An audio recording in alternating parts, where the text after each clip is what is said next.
소아 청소년을 대상으로 한 코로나 백신 접종 예약이 시작되는 가운데 코로나 확진자의 재택 치료도 본격적으로 이루어질 것으로 보입니다. 이한나 기자와 자세한 내용 알아보겠습니다. 청소년들 오늘부터 백신 접종 예약 시작되죠. 대상이 구체적으로 어떻게 됩니까? 네, 소아 청소년 277만 명 중 이 2004년, 2005년생이 가장 먼저 접종을 받는데요. 16세에서 17세로 오늘 오후 8시부터 이 사전 예약이 가능합니다. 네. 이 실제 접종은 오는 18일부터고요. 3주 간격으로 화이자 백신을 맞게 됩니다. 미성년이기 때문에 예약 시 부모님의 동의가 필요하고요. 대리 예약도 가능합니다. 2006년에서 2009년생인 이 12세에서 15세는 오는 18일부터 사전 예약이 시작되고 다음 달 1일부터 접종을 받습니다. 네.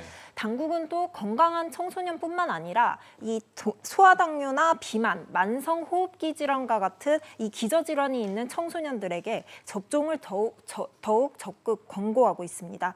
한편 임신부는 오는 8일부터 예약해 18일부터 모더나 또는 화이자를 맞게 됩니다. 접종이 올해 2월부터 시작을 했으니까 벌써 백신 맞은 지 6개월이 지난 분들도 많죠. 부스터샷 일정은 어떻게 됩니까? 네, 접종을 완료한 지 6개월이 지난 만 60세 이상 고령층에 대한 추가 접종, 즉 부스터샷도 이번 달부터 시작됩니다. 이 중에서도 75세 이상 고령층이 가장 먼저 추가 접종을 받는데요. 네. 오늘 오후 8시부터 예약해 오늘 25일부터 접종을 받게 됩니다.